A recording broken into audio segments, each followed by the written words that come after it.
Welcome, Virgo. This is Regina from Pacific Tarot getting ready to do your 2023 reading. This is for the year ahead. I've laid out the axis of the horoscope wheel using the horoscope wheel as a calendar starting in January. This is the quarters. I'll clarify the months with the African Tarot and finish off with an oracle card.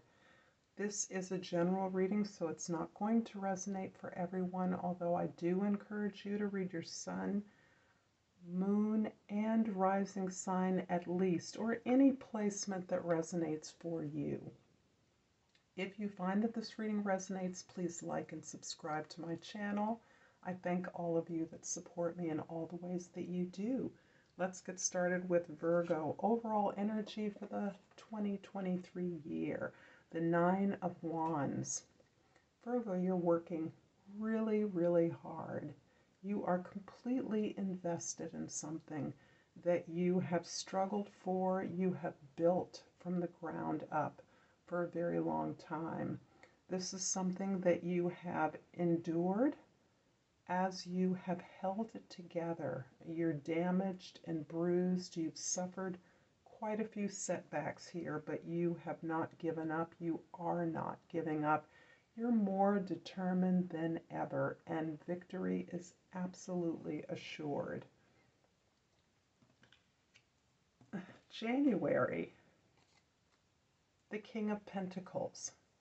This is you focused on your security, your stability, your protection, on mastering your craft, building your business, taking procedural steps that you know will improve your business, that will improve your relationships in your business.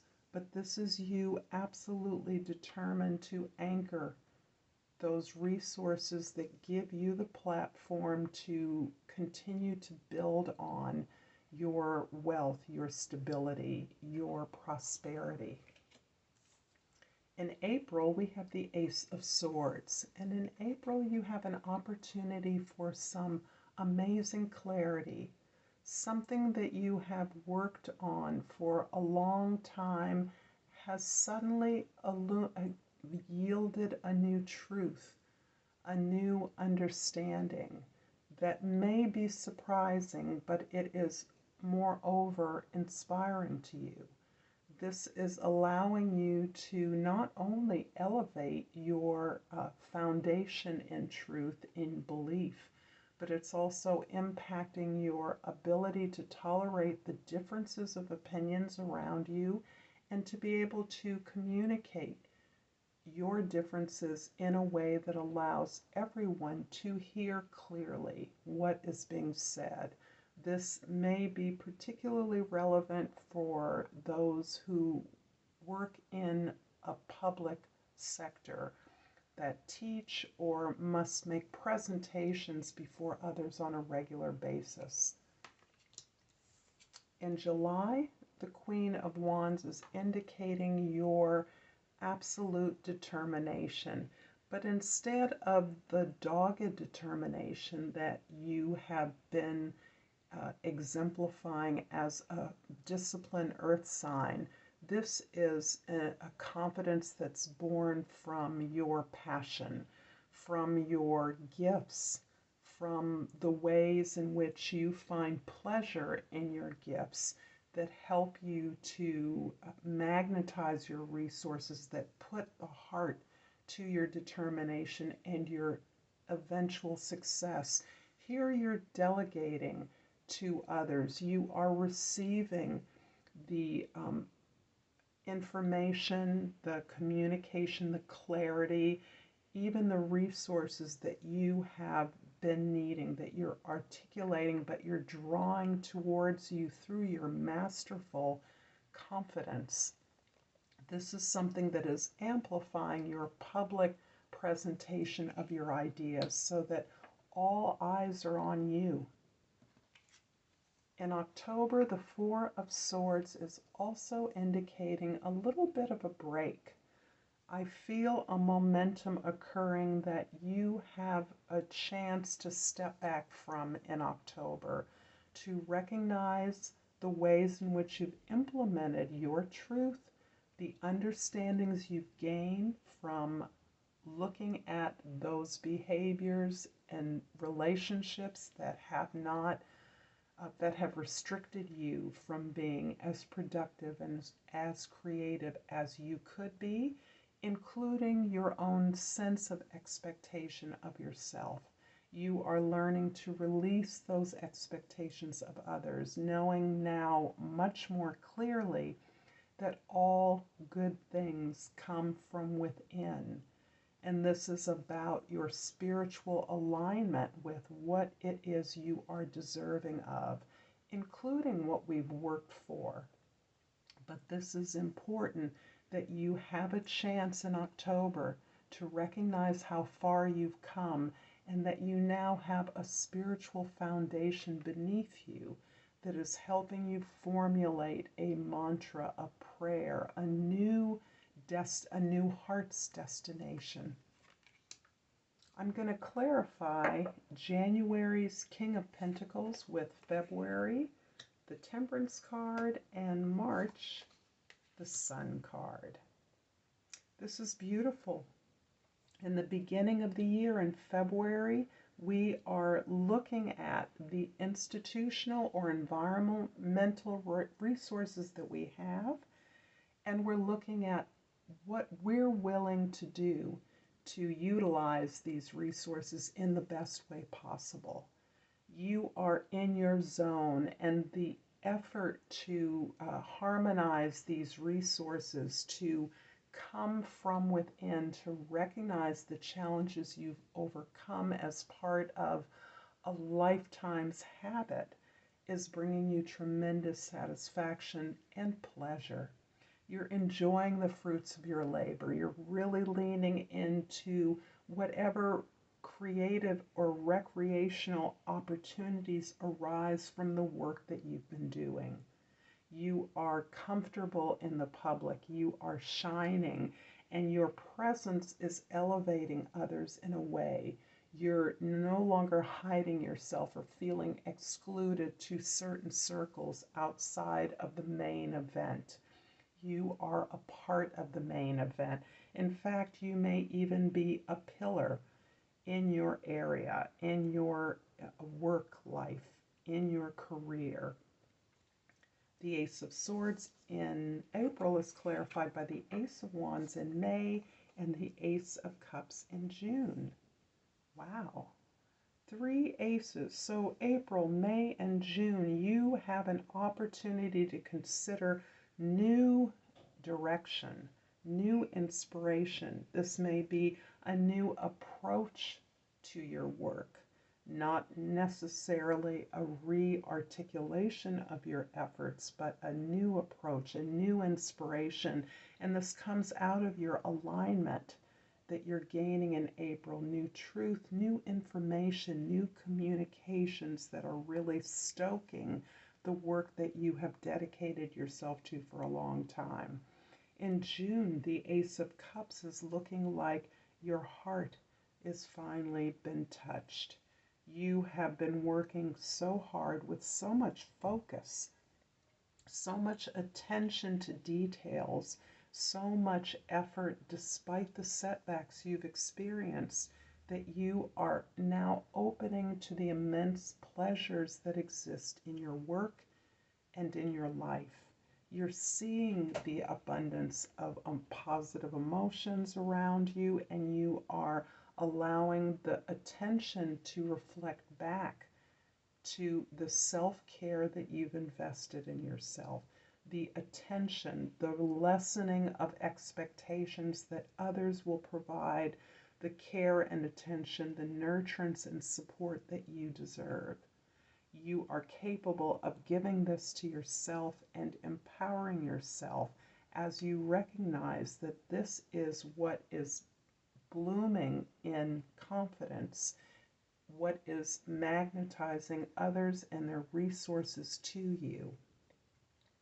The Queen of Wands in July is clarified by the Page of Cups in August and the Eight of Swords in September. The August is giving you a chance to not only allow the flow of these positive emotions, the things that are feeling good in your life to flow through and begin to open you up to areas of joy, pleasure, recreation, enjoyment that you may not have considered appropriate for you in the past. You're really looking at perhaps your children, your grandchildren, areas of activity that give you joy and that you, in fact, can participate in a new way. Children are bringing you joy. This can be your students that are blooming as a result of your instruction, but there are ways in which you're discovering new aspects of your own emotional range. In September, you are very tempted to engage in the kind of detail analysis that you are temperamentally known for. This is you picking your plans apart. This is you analyzing every detail of the possibilities. With 3 aces in a row, there are many possibilities available. You may be fielding a wealth of offers from others. You may be approached with offers that seem small, but you are considering the implication these offers could have on the work that you do in September. The danger with the anxiety that this abundance, this flow is costing you, is taking you out of the present. And in September, you're in your birthday month. This is a time for you to release the customary planning that we all like to do in our birthday month, where we review our year, our accomplishment. That can take you out of the abundance, the opportunity, the openness that you're experiencing. You can't know where any of these offers are leading you. You can query, you can be curious, but you can't know the end point of these choices, these offers. Releasing the need to figure everything out will keep you in your present moment and keep you in this flow of experiencing good feelings and then deciding that you're not safe, you don't feel okay. It's time now to question everything that you've experienced to date and get in your head about what could or should happen, although none of it has happened. So you really want to avoid that. And it's a natural anxiety that we all experience as part of our changing worlds. But you can control this by staying in your flow, staying in your heart and in your joy, enjoying the attention that you're receiving, as I see you receiving public attention, deservedly. The Four of Swords in October is clarified by the Two of Swords in November and the Queen of Swords in December. Just in the nick of time, you are gathering up your logic, your reason, rather than your worry and your concern, your desire to control. You're releasing that. You are working at releasing that. This is new for you. But this is putting you at a crossroads. You recognize that you are on the verge of jettisoning an old way of thinking about yourself, of expectations you have of yourself and of others. And you're releasing that as you move into a place where you are allowing yourself to experience more joy, more pleasure, more abundance, more creative expression. This is inspiring you and others. And this is the result, in part, of the work you've done on excavating these behavior patterns that have limited you from moving forward. This is difficult stuff for you because you're looking, the need to look at possibly childhood traumas or patterns of hurt or heartache that you've experienced is painful. It's not comfortable. You feel out of your depth, but you actually are well prepared to continue looking in that arena, to recognize that you are the only person who ever holds you back. And that in order to continue experiencing this beautiful evolution of flow, of love, of inspiration, of joy in your life, simplifying your life, you have an opportunity to move your life onto another direction. Part of that strength that you are exhibiting at this time is this ability to facilitate conversations, facilitate truths, and that means having conversations, having hard conversations. It is the people we love or care about that we can have the greatest difficulty in actually speaking our truths, saying what we really feel or what we really want. And this apparently is a challenge for you as you are so on the verge of real happiness in your life, of achieving what it is that you want to achieve in a way that feels good, feels like a vindication of your long effort. I'm going to pull a crystal oracle card. You might want to ask yourself a question or focus on a goal or desire. I pulled this beautiful green. It's called a pray night, and the key word is trust. I trust myself and the divine flow of the universe. So appropriate. I'm going to leave this here, Virgo. I hope this has been helpful. Until next time, namaste.